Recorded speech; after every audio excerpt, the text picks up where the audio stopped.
La TVT au cœur de l'information.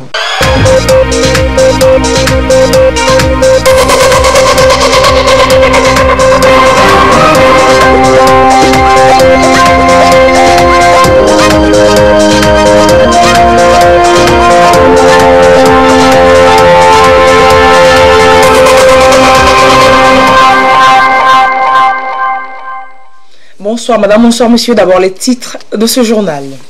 Déjà les suites de la récente adhésion du Togo à l'initiative Compact 8 Africa, le directeur général de la Deutsche Welle en visite au Togo est passé ce samedi à la télévision togolaise.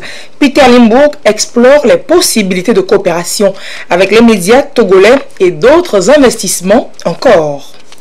L'engagement des femmes en politique et leur implication dans les instances de prise de décision, les femmes togolaises se préparent déjà à relever le défi pour les prochaines échéances électorales. Elles sont formées à faire une meilleure lecture des élections et faire aussi bonne figure à ces compétitions électorales. Les précisions à suivre dans un instant. Et puis la deuxième édition de la foire internationale du livre de Lomé bat son plein depuis jeudi à la Blue Zone à Kakaveli. L'événement promeut la culture, la lecture chez les jeunes et 9 pays prennent part à cette foire cette année. Et d'abord ce communiqué du gouvernement. Conformément aux conclusions issues des discussions et échanges que son Excellence, le professeur Alpha Condé, président de la République de Guinée, co-facilitateur de la CEDEAO dans la résolution de la situation socio-politique au Togo, a eu du 3 au 6 novembre 2018 à Conakry avec les délégations du gouvernement togolais et de la coalition des 14 partis de l'opposition. 2 préoccupations essentielles ont été portées à la considération du gouvernement togolais. Les 2 préoccupations portent sur la recomposition de la Commission électorale nationale indépendante CENI en application du code électoral togolais et eu égard aux désaccords et contestations au sein des partis politiques de l'opposition parlementaire pour la désignation de ces 5 membres. La possibilité d'une prorogation exceptionnelle du recensement électoral pour une période de 3 jours maximum pour répondre aux demandes et doléances de la coalition des 14 partis de l'opposition sans préjudice de la date du 20 décembre 2018 telle que fixée par la conférence des chefs d'État et de gouvernement pour la tenue des élections législatives. Depuis lors, la première préoccupation a été réglée et une solution satisfaisante a été trouvée. Ainsi, le 7 novembre 2018, l'Assemblée nationale s'est réunie et a procédé au remplacement du représentant de l'UFC au sein de la CENI par un candidat issu de l'ANC. Concernant le second point, les experts de la CEDEAO ont examiné, en liaison avec la CENI, toutes les implications ainsi que l'impact et les conséquences qu'engendrerait une prorogation exceptionnelle du recensement électoral pour une période de 3 jours maximum. Sur la base de ce travail, un programme réaménagé intégrant la possibilité de prorogation exceptionnelle et permettant la tenue des élections le 20 décembre 2018 a été adopté et a fait l'objet de consultations et d'une analyse approfondie de la part de la commission de la CEDEAO en coordination avec les facilitateurs. C'est sur cette base, et conformément aux recommandations des facilitateurs et de la commission de la CEDEAO, que le gouvernement a consenti à ce que la CENI puisse procéder à une prorogation exceptionnelle du recensement électoral pour une période maximale de 3 jours, du 16 au 18 novembre 2018, sur l'ensemble du territoire national. Ce recensement complémentaire s'effectuera en une seule zone selon les modalités définies par les experts de la CEDEAO et de la CENI.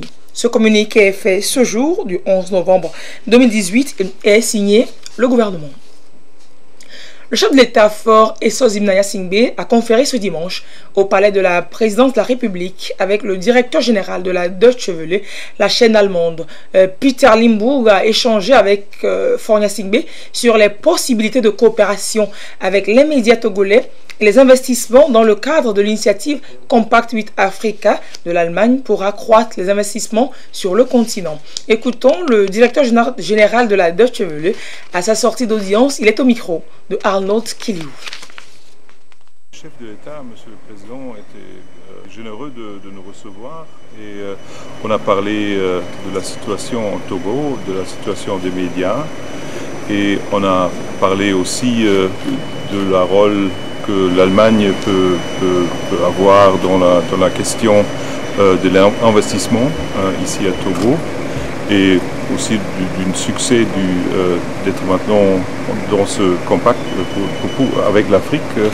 Et c'était ça ce qu'on a parlé, et spécialement aussi des rôles des médias, qui est pour nous de Deutsche Welle très important parce que nous sommes dans un rôle où nous sommes quelqu'un qui donne des programmes, qui fait la coopération avec des médias régionaux et nationaux et avec les médias privés et les médias publics.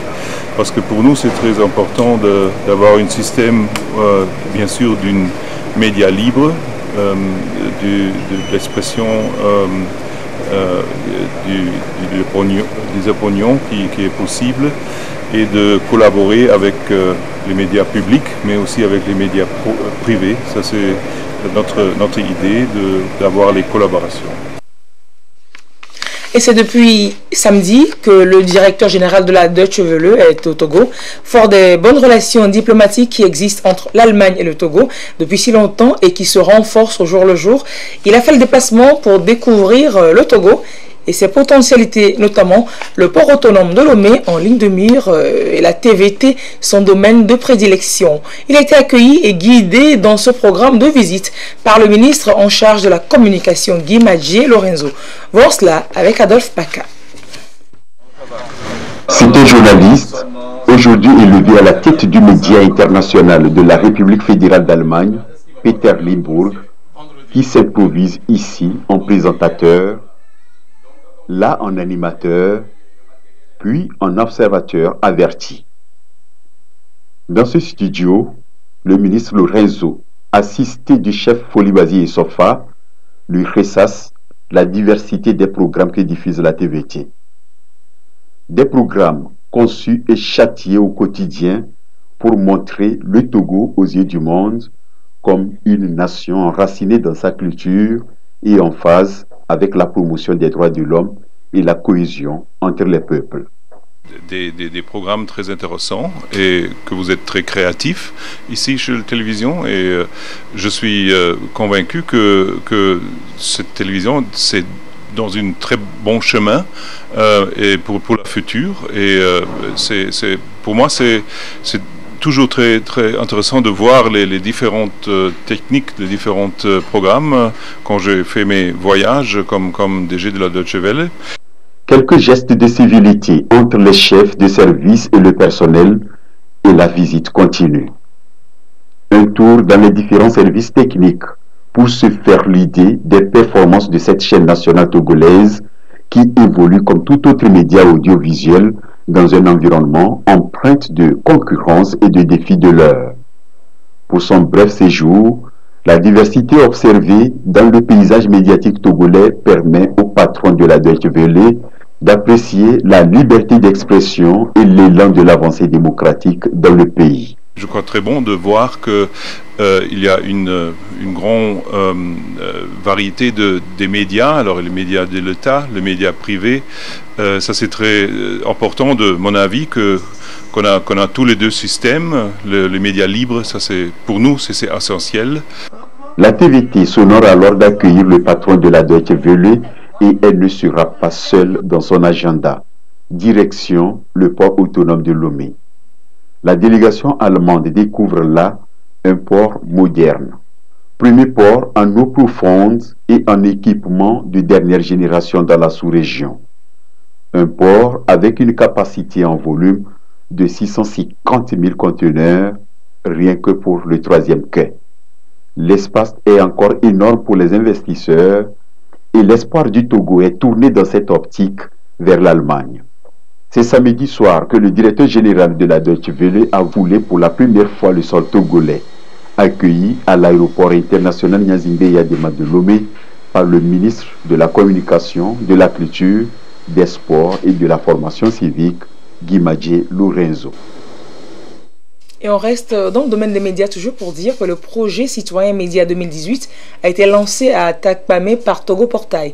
Togo Portail, c'est un média en ligne, porteur donc de ce projet. L'initiative est soutenue justement par le ministère de la Communication, aussi en charge de la formation civique pour promouvoir les valeurs civiques et citoyennes. Et ce média va sensibiliser les populations en vue de l'enracinement de la paix et de la concorde nationale. Le compte rendu donc de cette cérémonie de lancement avec Sylvain Raboudou. Intervenir auprès des populations pour leur inculquer les notions du civisme et de citoyenneté est l'engagement pris par Togo Portail, l'un des lauréats du projet Citoyen Média 2018, qui veut jouer lui aussi sa partition dans ce sens.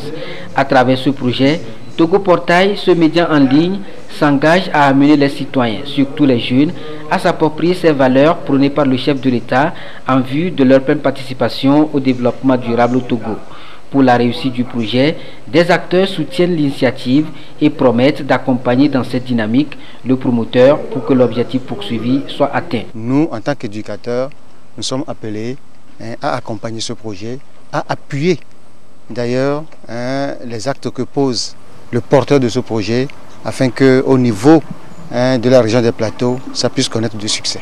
Nous devons passer par tous les moyens, poser tous les actes qu'il faut pour que nos jeunes, nos enfants puissent changer de comportement. À travers ce projet Citoyen Média 2018, le gouvernement, par le truchement du ministère de la Communication, associe les médias pour servir de relais en vue d'une citoyenneté plus active destinée à construire un Togo moderne, fort, uni et prospère. Le projet vise à long terme à sensibiliser la jeunesse togolaise sur le comportement à adopter afin de concevoir des valeurs du vivre ensemble, inculquer ces valeurs à ces jeunes à travers nos sensibilisations. Mais nous ferons de notre mieux pour que dans les 6 mois de l'exécution de ce projet, que ces jeunes soient touchés, afin qu'il y ait un minimum de changement de comportement. Togo Portail va donc, outre les informations en ligne, mener des campagnes de sensibilisation de masse et de proximité pour mieux atteindre sa cible, les jeunes. Et à Kara, Radio Tabala est aussi dans la même dynamique. Elle propose l'émission Tabala dans la cité qui va aborder également les thématiques liées au civisme et à la citoyenneté. Radio Tabala fait partie des 15 médias retenus après l'appel à projet citoyen 2018 du ministère en charge de la formation civique. On en parle avec Nestor Mozou.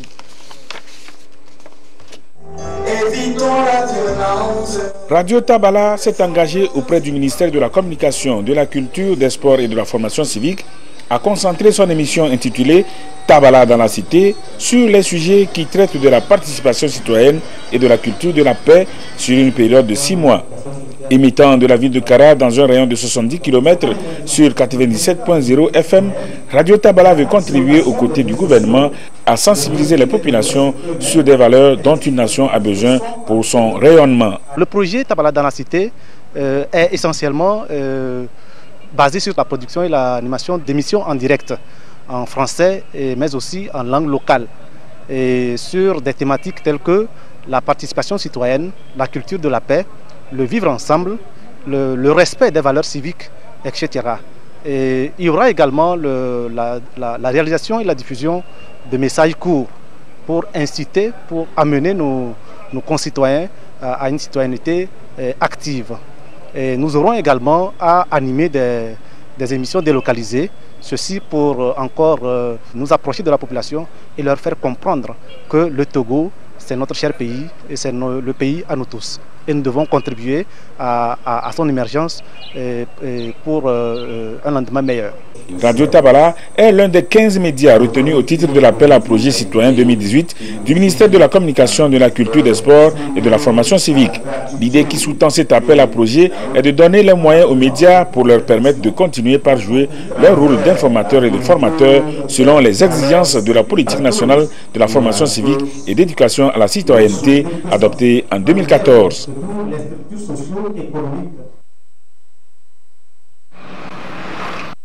Vous le savez, les candidatures féminines sont fortement encouragées et même exigées. Et déjà, les femmes se forment à être très actives sur le terrain afin de mieux jouer leur rôle dans l'arène politique. La participation aux élections locales, législatives, défis et opportunités, c'est sur cette thématique que les femmes venues des régions centrales, Kara et Savane ont été entretenues. Une formation à mettre à l'actif du ministère en charge de la promotion de la femme. On voit cela avec Nestor Mouzou. Selon le dernier recensement général de la population togolaise effectué en 2010, les femmes représentent 51,3%. Sur le plan économique, elles constituent 53,7% des actifs contre 46,3% pour les hommes. Elles sont majoritaires dans le secteur informel, 54%, et jouent un rôle important dans l'agriculture, le commerce et les services, et pourtant elles sont sous-représentées dans les sphères de prise de décision. Dans le souci d'accroître la représentativité des femmes dans tous les domaines, le Togo a pris un certain nombre de mesures sur les plans politiques, juridiques et techniques. La modification du code électoral en 2013 qui consacre en son article 220 le principe de la parité et les dispositions du même code qui prévoit de réduire de moitié la caution des candidatures féminines aux élections législatives constituent des balises certaines pour booster la représentativité des femmes dans les milieux de prise de décision. Au-delà de ces mesures, l'accent est surtout mis sur les stratégies telles que la sensibilisation, l'éducation, la formation et le renforcement des capacités des femmes, notamment dans la gouvernance. C'est dans cette optique que le ministère chargé de la promotion de la femme s'est proposé d'organiser la formation des femmes leaders des partis politiques et des femmes indépendantes sur le thème « La participation aux élections locales et législatives, défis et opportunités ». Ce sont des femmes qui sont candidates à la candidature. Donc elles ont besoin d'un renforcement des capacités. Plusieurs modules sont à l'ordre du jour pour renforcer ces femmes, par exemple en leadership politique, en gestion des conflits, en communication et en d'autres modules encore qui vont les aider à vraiment battre campagne sur le terrain. Cette formation des femmes politiques de la partie septentrionale fait suite à celle qui a été tenue à Atapamé au profit de la partie méridionale. Au total, 200 femmes ont vu leur capacité renforcée en vue des prochaines élections locales et législatives. Et les femmes réunies au sein du Zonta Club Lomé Millennium ont rendu visite samedi à leur sœur de Kege Zogbedi. Cette descente sur le terrain marque la commémoration des 99 ans d'existence de ce club service et les membres ont profité pour revisiter leurs actions entreprises en faveur des femmes, des actions pour l'autonomisation donc de la femme et parler aux femmes des mécanismes qui existent pour la protection de leurs droits et garantir leur bien-être. Dodo Waré. Depuis plusieurs années, le Zonta Club International œuvre pour la promotion des femmes dans tous les domaines de la vie. À travers des services et plaidoyers, le Zonta Club de Lomé Millennium lutte contre la violence faite aux femmes et aux filles et participe activement à l'autonomisation des femmes. En témoigne ce chèque de 3 millions de francs CFA en dehors de multiples actions menées en faveur des femmes de Kege Zogbedi. Le Zonta Club nous a aidés avec 3 millions et nous avons distribué ça aux femmes et pour l'avancement de leur activité. Et ça nous a aidés. Notre action pour l'autonomisation financière, nous l'avons débutée depuis bien longtemps.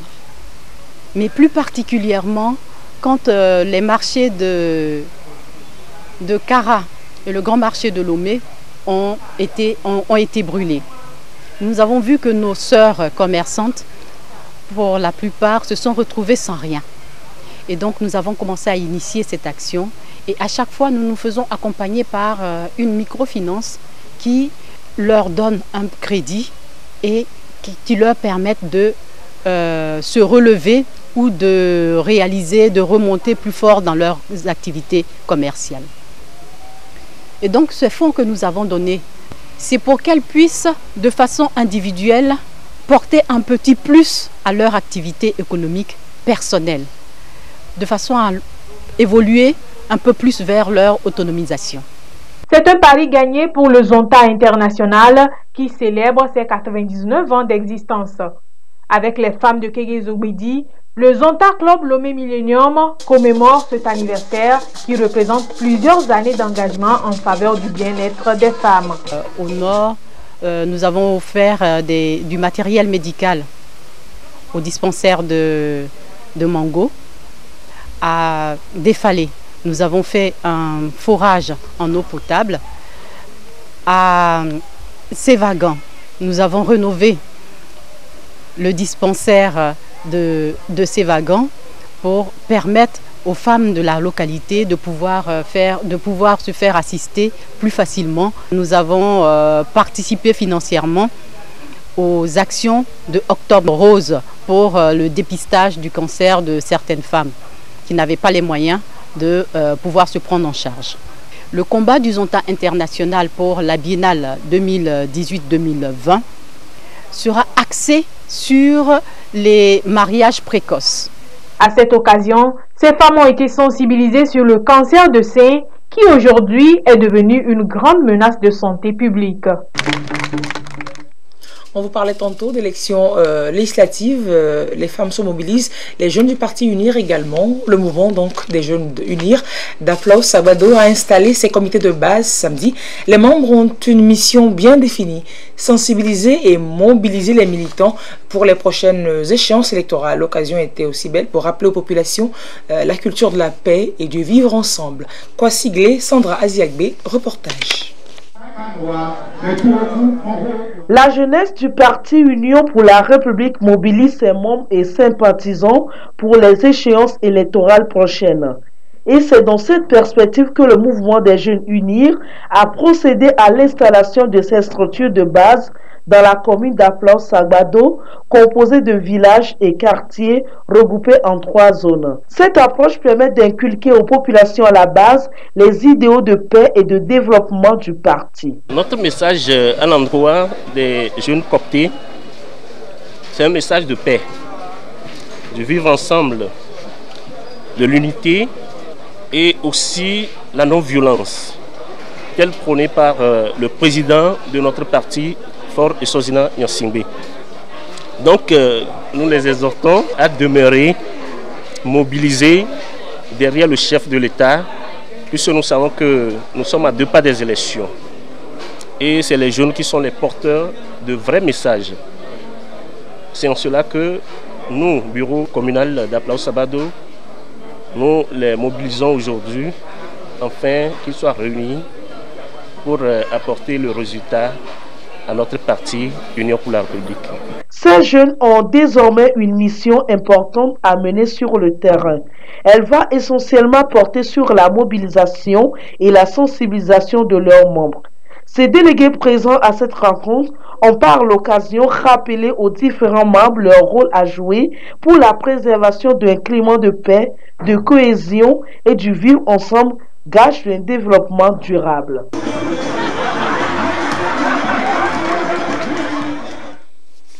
Et une fois encore pour vous, ce communiqué du gouvernement.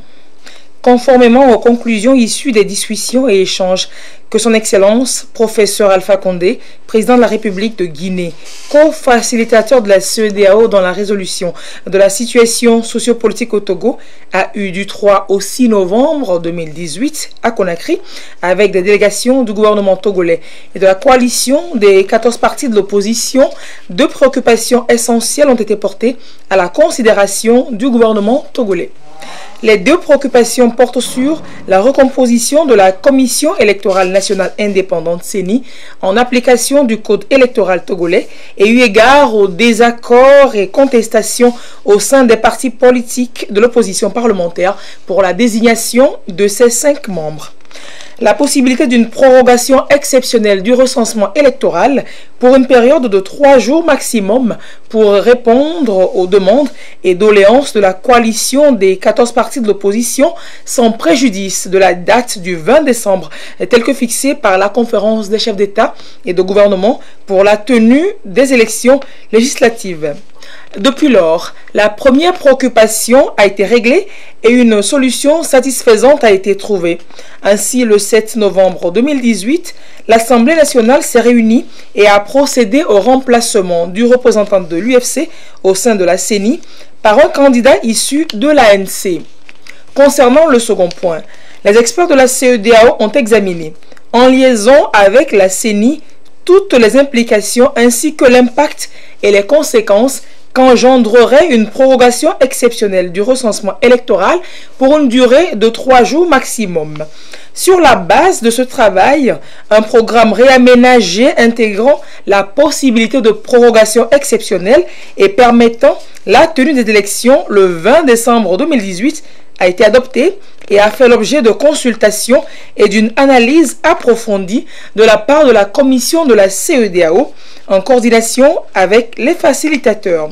C'est sur cette base et conformément aux recommandations des facilitateurs et de la commission de la CEDEAO que le gouvernement a consenti à ce que la CENI puisse procéder à une prorogation exceptionnelle du recensement électoral pour une période maximale de 3 jours du 16 au 18 novembre 2018 sur l'ensemble du territoire national. Ce recensement complémentaire s'effectuera en une seule zone selon les modalités définies par les experts de la CEDEAO et de la CENI. C'est un communiqué du gouvernement. Et cet appel à la paix et à la non-violence dont on parlait tantôt, qui a été réitéré par le mouvement des jeunes promoteurs de la paix, l'organisation était à Guanivé ce week-end pour la sensibilisation. Nous vous proposerons ce sujet dans nos prochaines éditions. Le lycée français de Lomé va désormais assurer la formation de l'ensemble du personnel de l'Agence pour l'enseignement du français à l'étranger.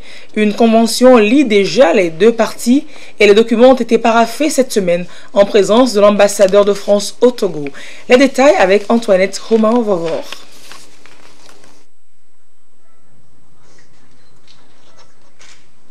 Par cette signature de convention avec l'Agence pour l'enseignement français à l'étranger AFE, le lycée français de Lomé s'engage à donner une formation continue à l'ensemble du personnel des 12 pays dont le Togo, qui constitue la zone Afrique centrale. À compter du 1er janvier 2019, le lycée français de Lomé assurera donc le pilotage de la formation des titulaires de l'éducation nationale et des recrutés locaux en devenant ainsi l'établissement mutualisateur. Si l'AEFE nous a fait confiance, c'est parce que l'établissement, avec un nouveau proviseur, une nouvelle directrice de l'école qui ont beaucoup d'expérience, est un établissement parfaitement doté en personnel, avec des équipements qui sont en pleine rénovation. Et puis c'est aussi parce que Lomé est un hub aérien et que c'est plus pratique, plus simple d'organiser des formations ici à Lomé. Plus de 350 000 élèves sont scolarisés dans ce réseau, dont 930 élèves au Togo. Les résultats scolaires obtenus sont remarquables, avec généralement des taux de réussite d'environ 97% au baccalauréat français. Le réseau est en plein développement. Chaque année, nous avons de plus en plus d'élèves. Et donc, nous sommes amenés à recruter du personnel local. Et donc, ce personnel, nous le formons pour qu'il soit compétent et pour qu'il puisse enseigner dans les meilleures conditions et pour que nos établissements du réseau français à l'étranger soient des établissements d'excellence.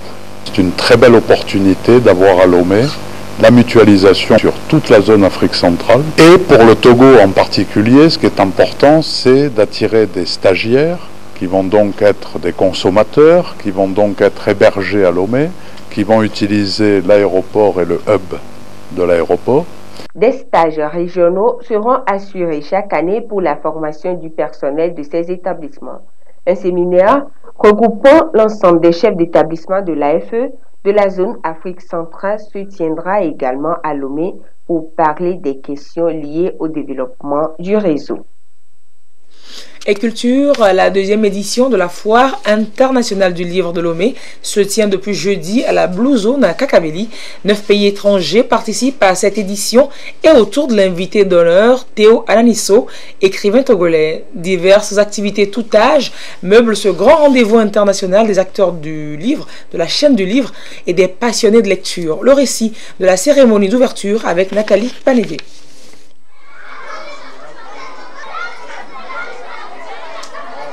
La magie du livre célébrée à Blue Zone Kakaveli du 8 au 12 novembre 2018 à la Foire internationale du livre de Lomé, FI2L.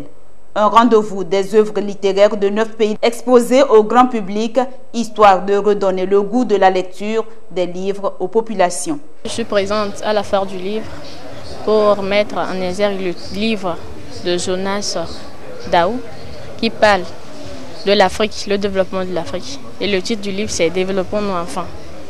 Il met en exergue dans le livre le développement de l'Afrique. Il reste à l'Afrique la liberté, la mobilité, la modernité. Nous avons Le Secret, qui est un roman de moi qui vient de sortir. Et il y a La Passion avortée. Il y a La Saison des Amours, plus le livre de M. Anoumou Amekouji. Dans ces deux œuvres, j'ai pris pour prétexte le thème de l'amour et pour parler des problèmes que vivent aujourd'hui les couples et puis les problèmes des femmes en général. Les livres de Mikhail Ivanov, je les lisais depuis la classe de 6e. Et ça ne m'étonne pas qu'aujourd'hui je suis à son stand en train de vendre ces livres. Parce que dans les livres spirituels, on découvre beaucoup de choses. On apprend qui est Dieu, on apprend sur soi-même, on apprend à évoluer spirituellement. On apprend, bref, les béabas de la vie. Lire, s'informer pour se former, tout le message est là. Et la deuxième édition de la foire du livre est honorée par la présence de Théo Ananisso, écrivain togolais, et le Bénin comme pays d'honneur. Lire, s'informer pour se former, parce qu'aujourd'hui nous parlons justement de l'éducation qui doit être une éducation de qualité. Et quand nous parlons d'une éducation de qualité, nous parlons justement de la nécessité de s'informer, parce que c'est celui qui s'informe régulièrement qui s'enrichit. Mais pour s'informer régulièrement, l'essentiel passe par la lecture. Que ce soit la lecture en fait du livre, que ce soit l'actualité, que ce soit les journaux, quel que soit l'élément en fait d'où nous puisons justement l'importance de notre richesse culturelle. La grande partie donc de ces éléments-là se trouve dans le livre. Selon le représentant du ministre de la Culture, beaucoup d'enquêtes réalisées au Togo témoignent du déclin de la littérature et le gouvernement s'attelle à relever le défi à travers plusieurs initiatives, dont le Fonds d'aide à la culture. À cette cérémonie de lancement, 500 ouvrages ont été symboliquement remis à la bibliothèque communautaire de Lamatessi par le promoteur de la foire du livre, comme pour dire « Ouvrir un livre, c'est s'ouvrir sur d'autres cultures ». Et on finit ce 20h du dimanche avec cette messe jubilée de diamants de la communauté marianiste de Kara. C'était en 1958 que la communauté des frères marianistes s'installait au Togo, précisément à Lamakara. Ces hommes qui se mettent au service de la Vierge Marie pour emmener au Christ une multitude de chrétiens fêtent les 60 ans, ces 60 ans de présence au Togo. Et pour marquer l'événement, une messe solennelle d'action de grâce a été dite samedi à Lomé en la cathédrale Sacré-Cœur en présence des anciens élèves des collèges Chaminade et Adèle. Les temps forts avec Nathalie Panégué.